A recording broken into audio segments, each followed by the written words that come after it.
So, if you've been active in the Disney fanbase over the past year, you know that Disney has announced plans to rebrand Splash Mountain at Disneyland to a brand new attraction based on the Princess and the Frog film.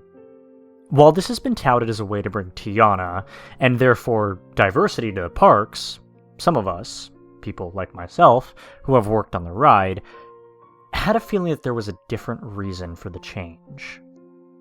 A much darker reason.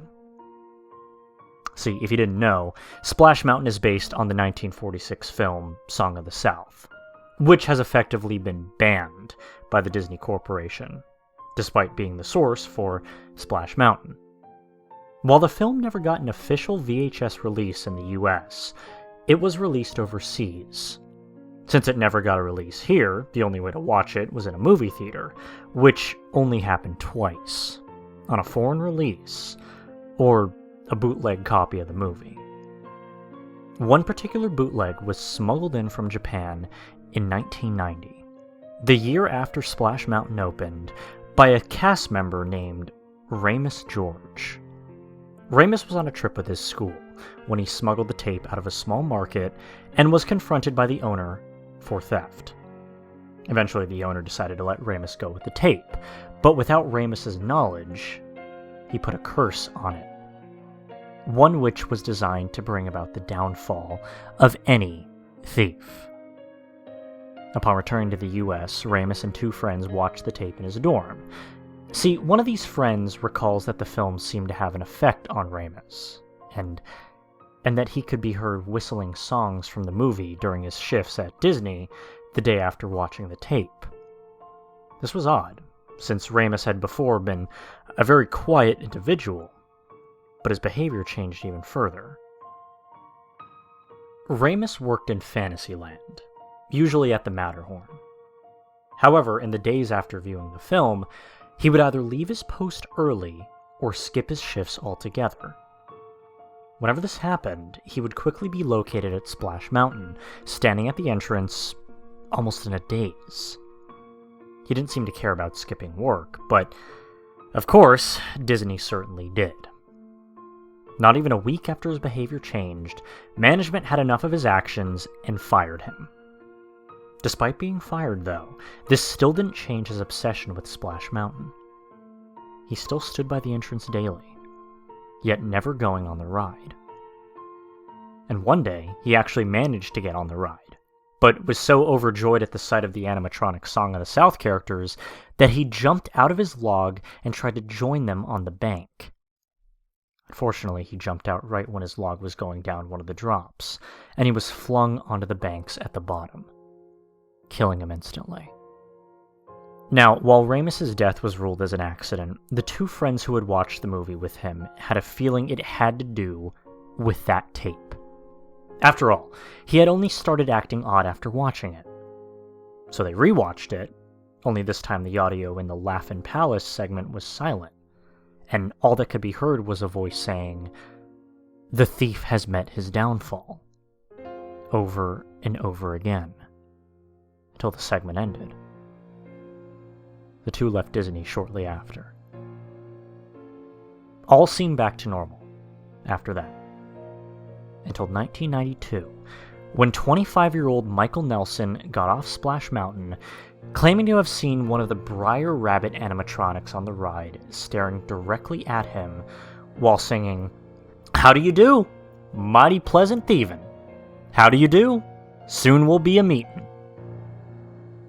Michael was so unnerved by this that he tried to leave the park, but was eventually found by the night crew in the Laugh-In Palace section of the ride, lying on a fiberglass mushroom. He had taken his own life, while writing the word Remus in his blood on the walls of the scene. This wasn't the end.